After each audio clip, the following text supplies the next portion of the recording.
खाटू श्याम और कबाड़ी वाला। भक्तों, रामदीन एक गरीब कबाड़ी था जो हर दिन पुराने और टूटे हुए सामान में अपना पेट पालता था।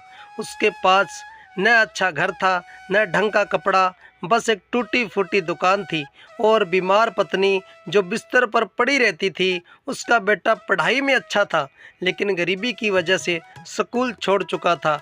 रोज़ की ज़िंदगी संघर्षों से भरी थी और रामदीन की आंखों से उम्मीद लगभग ख़त्म हो चुकी थी। एक दिन उसकी पत्नी ने कहा, श्याम बाबा से प्रार्थना करो, वही कुछ कर सकते हैं।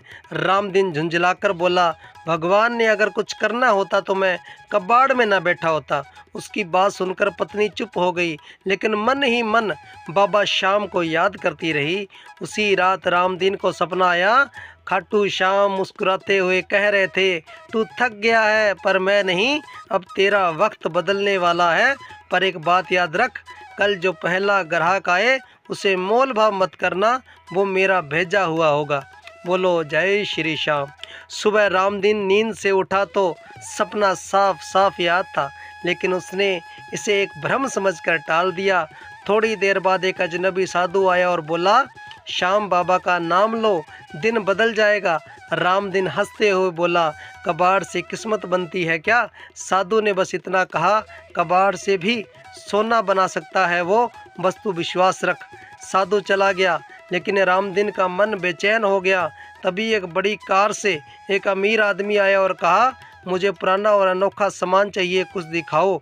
रामदीन को सपना याद आया और बिना मोल भाव एक पुराना झूमर दिखा दिया।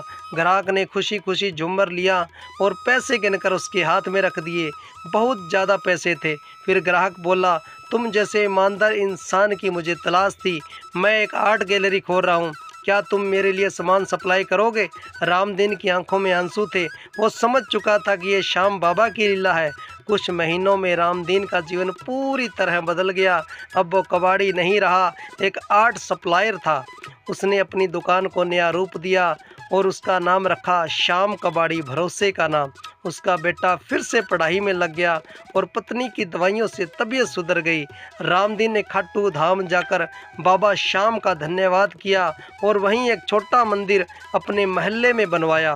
अब वो हर किसी से कहता, श्याम बाबा किसी का हाल नहीं बदलते, वो तो हालात में उम्मीद जगा देते हैं। इसी कहानी से हमें सीखने को मिलता है कि जब हालात सबसे बुरे होते हैं, तब भी अगर हम उम्मीद और विश्वास बनाए रखें तो चमत्कार ज़रूर होते हैं। तो भक्तों, अगर आपको ये कहानी अच्छी लगी तो कमेंट में जय श्री श्याम ज़रूर लिखें। आज के लिए इतना ही। जय श्री श्याम।